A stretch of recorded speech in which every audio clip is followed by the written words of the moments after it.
Today, we're going to dive into the absolutely incredible story of artificial intelligence. Seriously, it's a journey that started with just one simple question, and now it's brought us to the very edge of a totally new era. We're talking about autonomous AI agents that can not just think, but act. Let's get right into it. Pretty much everything we're seeing in AI today, all of it, can be traced back to this one question. It was posed by the genius Alan Turing way back in 1950.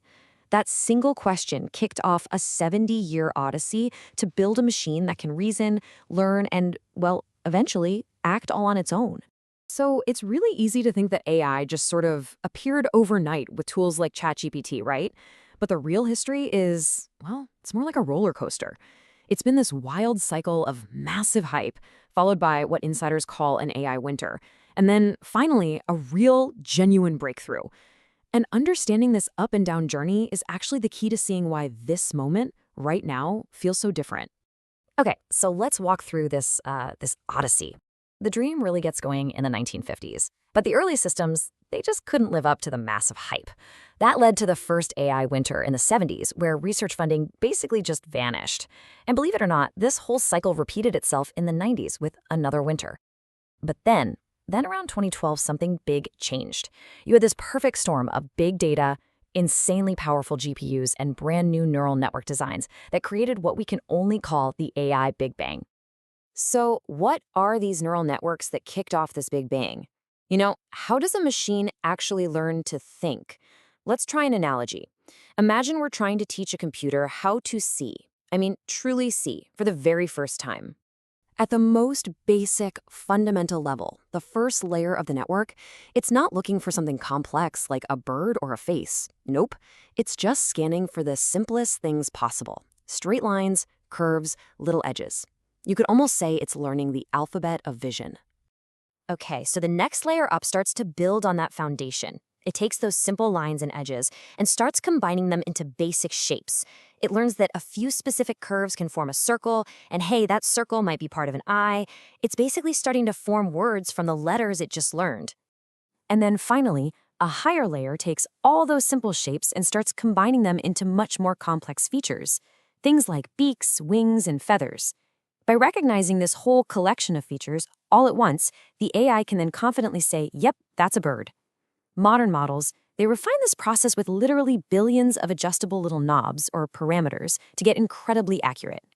Now, that's how it works for images. For language, the big breakthrough was something called the transformer architecture. This is the absolute secret sauce behind tools like ChatGPT. It's the thing that lets an AI understand that the word bank means something completely different in the bank of a river versus a withdrawal from the bank. It literally weighs the importance of every single word to grasp the true context. And by the way, if this is the first time that concept has really clicked for you, go ahead and subscribe. I'm making it my mission to clear the fog on these complex topics. Okay, so now that we've got a sense of how AI actually learns, it's super important to understand that not all AI is created equal. There's a spectrum, you might call it a ladder of intelligence, that really helps put today's tech into perspective. On one end, you've got artificial narrow intelligence, or ANI. This type of AI is a master of just one task. Think of the algorithm that recommends songs for you, or an AI that can only play chess. This is where pretty much all of today's AI lives. Then, on the far, far other end, is the theoretical goal, artificial super general intelligence, or ASGI. We're talking about an AI that could perform basically any intellectual task a human can. So where does today's generative AI fit on this ladder? Well, it operates by navigating this amazing thing called latent space.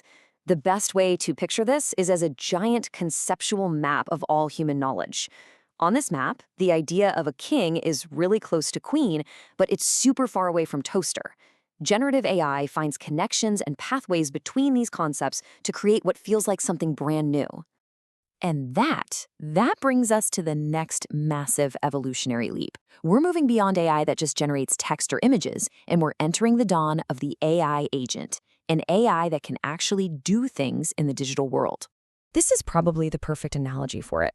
If today's generative AI is like a brilliant brain in a jar, it can think, it can create, but it can't act, then an AI agent is a brain with hands.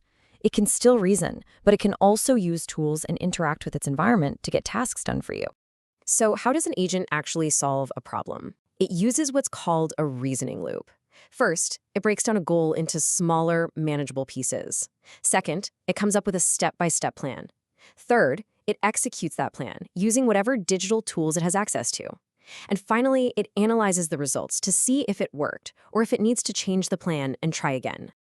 This whole process gives agentic AI two new superpowers. The first is tool use. So if you ask it for today's weather, it knows it can't just make it up.